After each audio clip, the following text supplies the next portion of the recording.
80년 만에 기록적인 폭우로 피해가 집중된 곳은 이번에도 지대가 높은 강남이었습니다.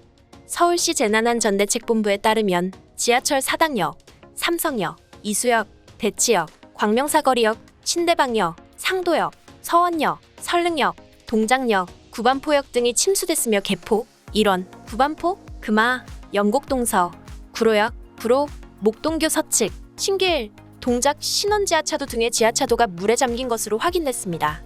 특히 강남역 일대는 상습 침수 지역으로 꼽히는 곳입니다. 이미 2010년과 2012년 심각한 침수 피해를 겪었고 이후 서울시는 2015년 강남역 일대 및 침수 취약 지역 종합배수 개선 대책을 발표하고 침수 대응 능력을 2019년까지 단계적으로 개선해 나가겠다고 발표한 바 있습니다. 서울시는 강남역 인근 침수의 핵심적인 이유로 항아리 지형을 꼽았습니다. 양옆이 높고 가운데로 낮아지는 깔때기 모양의 저지대라는 것이 가장 큰 이유입니다. 실제로 한강 홍수를 측정하기 위해 정해놓은 수면 높이는 15.74m인데 강남역 일대는 해발 12.2m입니다. 가까운 논현동이나 역삼동보다 고도가 17m 이상 낮고 반포동 고속터미널 일대도 인근 지역보다 16m 이상 낮습니다. 그 결과 집중호우가 올 때면 고지대의 빗물이 강남역으로 밀려와 침수가 일어나는 것입니다. 이 외에도 강남대로 하수관로 설치 오류, 반포천 상류부 통수 능력 부족, 삼성 사옥 인근 하수관로 시공 오류 등도 상습 침수의 주요 요인으로 꼽힙니다.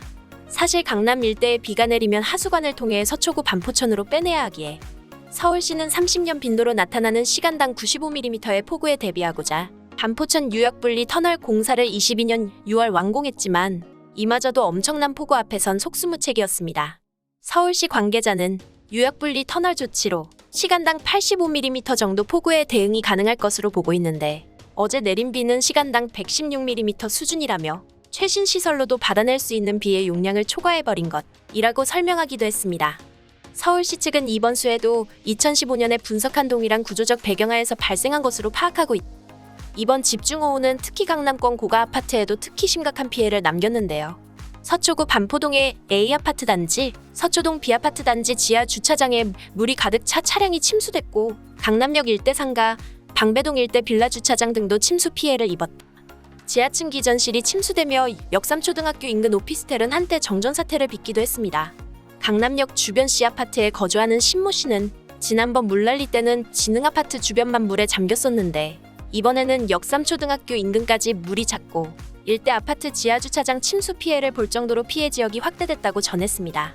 이런 상황에서 한국의 영웅담이 여기저기 들리며 한국에 거주하는 외신 기자들이 엄청난 소식을 전하고 있습니다. 이 같은 소식을 전하기 위해 캐나다 환경보호단체는 특파원을 한 명 더 보내 더욱 면밀하게 살펴보고 상황을 전해야 한다는 이야기까지 나왔습니다. 미국에서는 이런 한국인의 모습을 보고 뜨거운 반응을 보이기도 했습니다. 강남역이 침수되며 많은 사람들이 패닉에 빠지고 많은 차들이 떠다니던 당시 상황, 위험에 빠진 사람을 구해내고 호련히 떠난 시민 영웅의 모습입니다. 한 남성이 물속에 고립된 여성 운전자를 구조하고 있습니다. 뿌연 흙탕물이 목까지 차오른 상태였지만 남성의 행동은 침착했습니다. 그는 여성에게 구명환 대신 플라스틱으로 된 주차금지대를 쥐어준 뒤 끌었고 다른 한 손으로는 물살을 가르며 헤엄쳤습니다. 그리곤 이 남성은 여성을 무사히 구조한 뒤 별다른 말 없이 자리를 떴습니다. 이러한 위급 상황에서 주저하지 않고 몸을 던진 남성은 바로 국방부 소속 공무원이었습니다. 여성분이 살려달라는 외침에 아무 생각 없이 바로 달려갔다는 게 그의 회상 내용이었습니다. 또 다른 한국인의 모습으로 강남역 슈퍼맨의 모습입니다. 강남역 인근에서 포착된 모습으로 한 남성이 맨손으로 도로면 빗물바지 덮개를 연 뒤 안에 고인 쓰레기를 치우는 장면이 포착됐습니다. 남성은 우산이나 우의도 없이 묵묵히 낙엽과 음료수 캔과 페트병 담배꽁초 더미 같은 쓰레기를 건져냈습니다. 그랬더니 순간 종아리까지 차오른 물이 발목까지 내려가며 순식간에 수심이 낮아졌다는 이야기가 들리기도 했습니다. 이러한 한국인들의 모습을 보면 참 신기합니다.